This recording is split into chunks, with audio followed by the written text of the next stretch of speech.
Et il est très influent sur le rugby. Il est avec nous ce matin. François Triot, bonjour. Bonjour Cécile, bonjour Patrick. Oui, bonjour. Alors François. Triste nouvelle, François. Oui, parce qu'on devait s'amuser un petit peu à composer avec votre application. Vous allez nous en parler. L'équipe de France qui allait affronter l'Angleterre pour le crunch samedi matin. Et patatras. Alors on s'en doutait un petit peu, mais le match est carrément annulé. Oui, la décision est tombée il y a un peu plus d'une heure au Japon. Il était midi là-bas quand c'est tombé. Et effectivement, le France-Angleterre, donc dernier match de la poule C, qui devait déterminer le premier de poule et donc le parcours des deux équipes en quart de finale, eh bien, ce match est annulé pour cause de typhon, le typhon Agibis, qui est en train de sévir sur le Japon et qui va arriver ce week-end. Bon, alors Nouvelle-Zélande, Italie aussi annulé. Oui. Tout à fait, 2 matchs annulés. Et je vois que Cécile, vous suivez bien l'actualité du rugby. Absolument. Oui. Non mais juste pour s'arrêter d'un mot quand même aussi, François Triot sur l'équipe de France. Bon, ça ne change rien parce que c'est match nul et donc la France, quoi qu'il en soit, est qualifiée, quoi. Je dirais que ça ne change rien sur le plan sportif et on va dire ça continue de nous faire croire dans cette équipe de France. En tout cas, moi c'est mon cas, je le dis depuis longtemps. Voilà, il y a un parcours un peu accidenté qui fait que elle a peut-être un petit coup à jouer. On la disait perdue, elle se qualifie.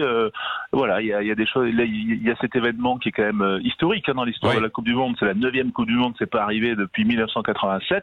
Eh bien, moi je dis qu'il va se passer quelque chose autour de cette équipe de France. Mais ça leur permettra aussi de se reposer un petit peu, du coup. Ben voilà, un peu de récup plutôt que de prendre un point face aux Anglais.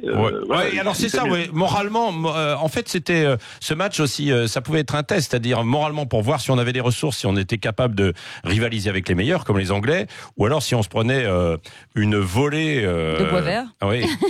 Terrible, quoi. C'est-à-dire qu'en fait, les Français, on sait qu'en Coupe du Monde, ils sont capables d'exploits, mais ils savent pas trop les enchaîner. Donc, on aurait peut-être pu battre les Anglais, ça aurait été un exploit au vu des derniers matchs de ces dernières saisons. Mais après, il aurait fallu remettre ça contre les Gallois ou les Australiens. Oui, mais est-ce que c'est un problème? Au final, c'est une bonne nouvelle. Est-ce que c'est finalement un problème pour la cohésion d'équipe parce que c'est une équipe qui se connaît pas très très bien?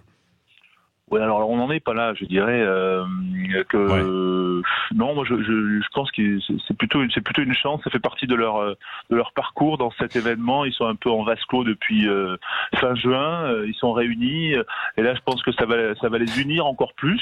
Et alors après les automatismes, bon, on a de tels trous dans les matchs, une telle inconstance que je sais pas si le match contre l'Angleterre nous aurait permis de nous régler davantage. D'un mot, Japon-Écosse, il va avoir lieu ou pas ce match alors?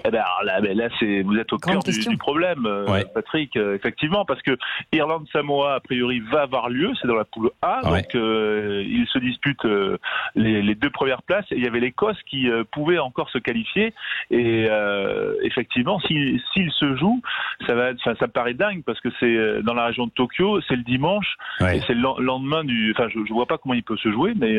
Oui, et s'il ne se joue pas, ce match, ce sont les Japonais qui vont être qualifiés, donc il y a une polémique, qui sont certains d'être qualifiés, quoi. Et les Écossais seraient éliminés. Il y a une polémique, à la fois le règlement est clair depuis le début. On sait que c'est la fin de la saison des typhons au Japon et qu'en cas de typhon, il y a match annulé et les points sont partagés, c'est-à-dire 2 points chacun. Donc le règlement est clair et sincèrement, bon, c'est un coup du sort, mais je crois que c'est le typhon le plus violent depuis 1996 qui arrive. Donc c'est un coup du sort en faveur du Japon. Bon, on va suivre ça. Quelle étonnante Coupe du Monde quand même. Merci François Triot, on vous retrouvera quoi qu'il en soit ce week-end évidemment sur Sud Radio et puis tout au long de ce matin on sera en direct aussi au Japon.